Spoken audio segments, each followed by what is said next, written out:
আসসালামু আলাইকুম প্রিয় ফেসবুক বন্ধু ও বান্ধবীরা বা বন্ধুরা, কেমন আছেন? দেখতে পাচ্ছেন আমাদের এই যে ত্রাণ সামগ্রী যত পুরানো কাপড় চোপড় আছে আজকে রাত্রে যাওয়া হবে এবং আরও কাপড় চোপড় আসবে। আজকে রাত্রে যাবে। যারা কাপড় চোপড় দিতে চান আজকে দিনের ভিতরে দিতে পারেন। কালকেও একটা লাইভ করছিলাম, তাতে অনেক কাপড় চোপড় উঠছে। এগুলো প্যাক করা হয়েছে। রাত্রে শুকনো খাবার সহ পানি টানি সহ এগুলো নিয়ে যাওয়া হবে। ঢাকা ক্যান্টনমেন্ট থেকে যাচ্ছে পশ্চিম মাটিকাটা।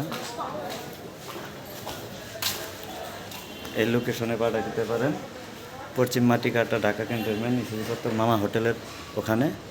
এখানে অনেক কাপড় চোপড় তোলা হয়েছে। শুকনো খাবার কিনা হবে, মুড়ি, চিরা, পানি, এগুলো আজকে রাত্রে যাবে এখান থেকে রাত 10টায়। আজকে দিনের ভিতরে যদি কেউ কাপড় চোপড় টাকা পয়সা দিতে চান পশ্চিম মাটিকাটা মামার দোকানে এসে দেওয়া যেতে পারে। সব পার্সেল করা হয়ে গেছে।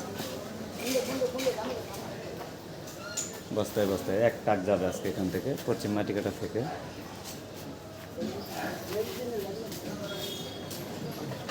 অনেকেই এখনও দিচ্ছে যে আমি এক ব্যাগ নিয়ে আসলাম, এটা আমি নিয়ে আসলাম এক ব্যাগ।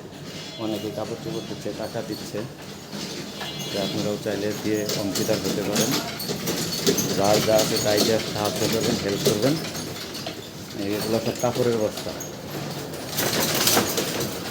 যা আছে সব ব্যাগ করা হয়ে গেছে, প্যাকেট করা হয়ে গেছে বস্তায় বস্তায়। আর পারলে বাচ্চাদের কাপড় চোপড় দিয়ে, সবাই তো বড়দের কাপড় চোপড় দিচ্ছে, বাচ্চাদের কাপড় চোপড়ের সংকট। ছোটো ছোটো বাচ্চা, বন্যায় ভয়ে ভয়ে বন্যার পরিস্থিতি।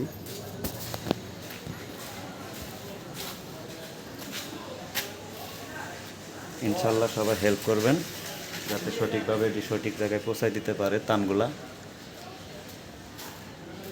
আজকে রাত্রে যাবে এখান থেকে ট্রাক। সবাই সহযোগিতা করবেন, দিয়ে সহযোগিতার হাত বাড়িয়ে দেন।